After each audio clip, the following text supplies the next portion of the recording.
There we go. Ça va comme ça? C'est parfait. Awesome. So hi. Hi. It's a real pleasure to have you here and to be meeting you at Playa d'Ambosa. It's my pleasure. Right next to Hi, where you'll be playing tonight for Afterlife. Yeah. Well done. Yeah, thank you. This is an important gig for you, Yeah. as I understood. Yeah, this is my, well, I came here many times, but this is my Ibiza debut. Oh. So, pretty good one as a debut, right? Yeah, does that mean something special for you? Of course it is. I mean, been years and years of hard working, Yeah, of course. you know, and you arrive to a certain point where you get your results. And Yeah. this is one of them. And So I'm you quite would say, I'm quite happy. Yeah, of course. I'm Ibiza excited is- also because there are coming a lot of friends, and a lot of friends artists that I really respect are playing with me tonight. Yes. So I used just to go to their gigs and have fun, you know, with them. And tonight I'm playing with them. It's an absolutely big pleasure, you know. It's super cool. Yeah. Yeah, really. Before we get to the heart of the matter, Yeah. can you please briefly introduce yourself? Okay. Polish interrogation style. Yeah, so I'm SOEL. I'm a DJ producer, let's say composer, music composer, because I don't produce just music for the dance floor, but with more different styles. I'm really passionate about ambient music, a classical one, and Classical music yeah, too. and I'm from Milan, Italy. I know I'm not looking like a typical Italian. I'm a little bit brown, but I'm Italian and I have an Arab heritage, which helps a lot in terms of music. You know, with all my background helps a lot on the things that I create. You take inspiration. from Yeah, that. absolutely a lot. Yeah, on my music, absolutely yes. So that's why I think sometimes certain things that I create, you can't find them around, because it's specifically something that are coming inside me, you know. So yeah, and that's it. Nothing else much to say, you know. It's pretty good stuff. Thank you. Would you say that those inspiration come from things you've heard, or just the way you are? Yeah, absolutely. Yeah, I mean, it's kind of funny because everybody, when they like write down their biography on their social media, they always like talk about their father. But in my case, I had to talk about him because it's thanks to him that I grew up with really, really nice music, you know, Okay. from the Middle Eastern Arab music to Jacques Brel, you know, or To Ray Cooder, yeah, Ray Cooder and I'm all very the big fan blue. of Ray Cooder. Yeah, amazing, man. Fucking awesome. And yeah, it's a big mix of a lot of things, you know, and that mix, it's me today, you know. Yeah. Okay. Yeah. So- you said you came from Milan. Yeah, I'm from Milan. I was born in Milan, born and raised in Milan, and then I moved to New York for 4 years and a half because half of my family lived there. But then I understood that for me it was time to come back home, and you always come back home at the end, you know. So, but there is no other place better than home, and then in Europe in our case, you know. Okay. So yeah. So I read that you said that you're really inspired by what surrounds you. Yeah. And I guess Milan is very different from New York, for Yeah. example. Absolutely. So would you say that we could identify in your production, in your music, like different periods? You know, like Picasso had blue period, then a red period. So could we say that there is a Milan period and then a New York period? Yeah. That are Yeah, absolutely. really different? Absolutely. If you want to use colors, let's use gray for New York Yeah. and white for Milan. And gray, I really like gray because it's something in the middle between black and white, you know? Yes. So back in the days when I used to live in New York, I used to just wake up early in the morning for 5 a.m., take my equipment, some stuff, my headphones, and then go into the Brooklyn Bridge or the Queens Bridge, and then start to creating like a psycho stuff in the morning, you know, and finish them then after in the studio, you know. So yeah, I'm really inspired by what's around me. You know, can you imagine going there and you watching the whole city, you know, when it's empty in the morning, you just want to create something, you know. And what New York inspired you? What are the vibes in New York? Wow, that city, I don't think there is not other city like in the world like New York, you know. That city gives you so much energy, you know. If you want to do something, you have something in your head, you will do it 100% because the city gives you some sort of energy that nobody can give you, you know. Right. You know, and all the contacts and people just want to do things. They are so open-minded to things. That's what I love about New York. Okay. You know. And what about Milano? Well, I mean, Milan. You know, I think even you live in France, right? Yes. Okay, so we say a lot of nice and bad things about our countries, but we can't compare it to other places in the world, you know, because it's home. Yeah. Okay. We always complain, but actually, when you travel, you understand the fact that, I mean, where you were born in your country, there's so many nice things that other people don't have, you know. So yeah, Milan. It gives you some special feelings. Yeah. Because it's just hometown. Yeah. So, yeah, I understand. Absolutely. So let's come back to Ibiza. Yeah. Ibiza is very special. Yeah. What would you say it's special about? Is it the vibes that they're here? Look, I came here so many times to party, to see my friends playing for my birthday, to come here. I came here to chill. But there is only one thing that I really regret, is that I never came to Ibiza during the winter season. Oh. I would love to go to, like, in the middle of nowhere and see like the early morning fog and, you know, all that's the nature, the real nature of Ibiza during the winter. Yeah, I wonder how that must look like, because we all see Ibiza during summer. Yeah. And yeah.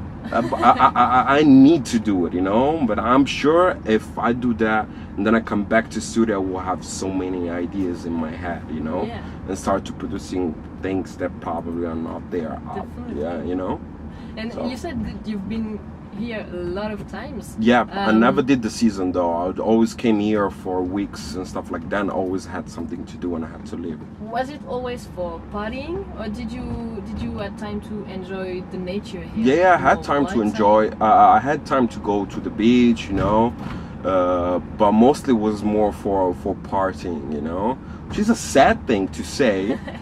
But yeah, I think I need more time here to really discover what the real Ibiza is, you know. Still, is there a place that you liked more than another, a natural place, while you could chill, relax, maybe a beach, or I don't know, maybe somewhere in the countryside? No, I see it from another point of view.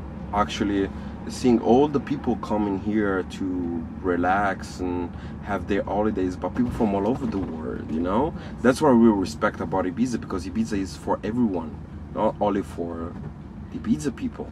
And you know, when I hear people, oh no, I don't like it, I don't like that people come here, you know, tourists and stuff like that, you know. Ibiza is for everyone. Yeah, I really don't like it. That means that those people come here for a reason, you know, because the island is magic, you know. So there is a reason behind it, and I truly respect that. I don't respect the opinion of others when they say that Ibiza should stay just for them, because it's not the same Ibiza of the 90s, you know. Well, things change with of course, time, I think there's still some part of what Ibiza were like. You know, maybe Calabenijas, where every Sunday there's people gathering and playing drums. Well, absolutely. That's a bit of Ibiza's soul, and it's still there. So that's some places we can find. They are still poor. They are still over there. They won't change because tourists come here, you know. So yeah, I see nothing wrong with that, you know. And so, yeah, you did not say if there was one place, one natural place that you liked here. I went to, I don't know actually the name, but it was really in the middle of nowhere in the city center. Nobody was living there, and I went there like to hiking with my friend. Okay. But I don't actually know the name. I didn't ask for it. I was just like, I'm following you, you know. You are just into the thing. Yeah, I was just very surprised how beautiful is it. Our concept, Into the Wild, consists in producing videos of techno sets into nature. And for that we plan next year an 8-month trip to USA to be able to shoot in some different locations, the Great Park, for example. I get that living in USA you must have at the time to discover, enjoy the Great Park, the landscapes there is in that flourished country. Yeah, absolutely. You're asking me in which part you think you should go? Oh, I'm just asking. Have you really had time to enjoy? Because I think there's a lot of things to see. Yeah, the state of New York, outside of New York, 2 hours away from the city, there is an amazing forest there, and I used to go to with my friend there. I went like 3-4 times with him, and it's funny because if you think that 2 hours away there is a huge city with skylines, is unbelievable. You know, imagine. you can't believe it. You know, and there is so many beautiful places, especially in California, I think. Yeah, I've seen a lot of things about California. More than the East Coast, more the West Coast. Yeah, there is a lot of amazing places and a lot of nature. You know, a lot of space, and the East Coast is more like, you know, a metropolis, like, you know. Okay, and the thing is, you were telling earlier that you are a composer and you just do not only compose for dance floor. Yeah. And I read that eventually you'd like to compose for movie soundtracks. Yeah, it's one of your goals. Yeah, absolutely. I mean, but the end of the career, moving to the West Coast and doing just this, it's probably the final step of every perfect career, I think. But I guess we're talking about from here to the next 34 years, if I'm still alive. Because American cinema is for some part also about the white spaces there is in America. But actually a lot of things are changing right now. I'll give you an example right now. There is a movie, there is a very famous Hollywood movie, and they just did the licensing of a track of and that came out on Innervision. I forgot it. What's the name of the project of and the singer Oling? Okay. So things are changing over there. It's not just anymore about what we grew up with watching movies, but those people are so open-minded right now, are even into our kind of scene, you know. So they add what we think it's music for the dance floor, kind of, you know. They also wanted to add it in their projects, and this is very, very interesting, you know. This is a really good combination that works together, you know? We also find that sometimes electronic music goes very well with nature, landscapes, and some kind of stuff. So that's good to know that. Yeah, another example, you know, the film of Leonardo DiCaprio, The Revenant, and the soundtracks were made by Richie Sakamoto, which is an amazing pianist and producer, together with Alvanotto, which is the best, probably the guru of the ambient music out there, you know. So see, things are slowly like changing in a better way, you know.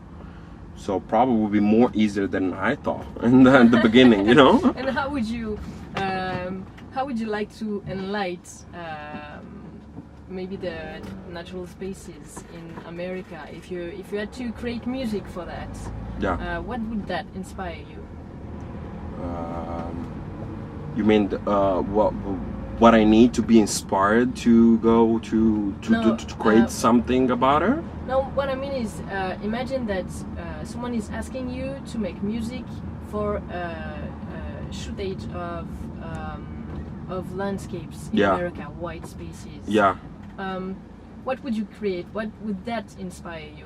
Yeah, How would but you it's kind of analyze a that? difficult question, but I think first of all that I need to go and see those spaces, you know? Okay. And then after that I create it. Yeah, Because I okay. have to see it with my eyes and feel it in Feel- my feel skin, it. you know? Okay, If I see it just from a video, It's difficult. it's difficult, you know? I mean, I'm not that kind of person. Hans Zimmer is a genius, we all know him, and he can do that without going there. But I'm not Hans Zimmer. So Maybe you'll get there. I hope so. I think it's no, I don't want to compare myself. It's kind of impossible. He's the guru of the gurus. But you know, it's something that you will achieve step by step. You know. And so, what's next for you? What are the So, next steps? What are you waiting for? Yeah. So I'm playing tonight at Afterlife, and right away at 6 a.m. I'm taking my flight. I have 2 connections, and I'm playing San Francisco tomorrow night. Oh. And I'm so I'll be kind of crazy Yeah, obviously. mood. So I'm playing in San Francisco. It's the first date of my US tour. Okay. That will last how long? For 1 month. I'm coming back early October. Oh. So I have San Francisco, New York, Florida, Guadalajara. I'm sorry if people don't want and then we're waiting for other 2-3 shows to confirm last minute, you know. Okay. South America pretty much. Well, Great. that's great. Yeah. That's, yeah. Yeah. Really Then I'm nice. coming back to Europe. I chill 2 weeks and come back to studio because I can't stay away too much, you know. Of the studio. Yeah, because I need to create, you know. There is certain moments where I just stay in the studio and then per day I create 2-3 tracks right away, you know. Okay. But I can't stay too much out of the studio, otherwise I will lose the magic that is, Oh, yeah. you know. Yeah. When you're into one thing, Yeah. if you get away too long, well. Yeah, I'm afraid that it would just lose me, and I'm like, no, come back. And then I stay 2 weeks off, and then I'm going to Egypt to play for the first time there. So yeah, step by step things are going pretty well, you know. Thanks also to my agency. Yeah. You know, I just got in February, which is a huge honor for me. And Derek's my agency. Yeah. Okay. So he proposed me to get in, and I was like, I can't believe it. And we have an amazing manager and agent, which is Patricia. She's doing an amazing job, and I'm at the moment really happy about it. And yeah, hopefully things will get better and better and better, you know. Yeah. Well, that's all we wish you. Yeah, thank you so much. Thank you Thank for you. answering our questions. Thank you very It much. was Thank a you. pleasure. And hopefully I will go to France soon. We're working on Yeah, something. hopefully. Yeah, there's nothing better for me than Rex Club. For me, it's like it's something that I need to try, you know. Okay. Well, perfect. Okay, we'll try to be here. To play here. Okay. Good. See you around.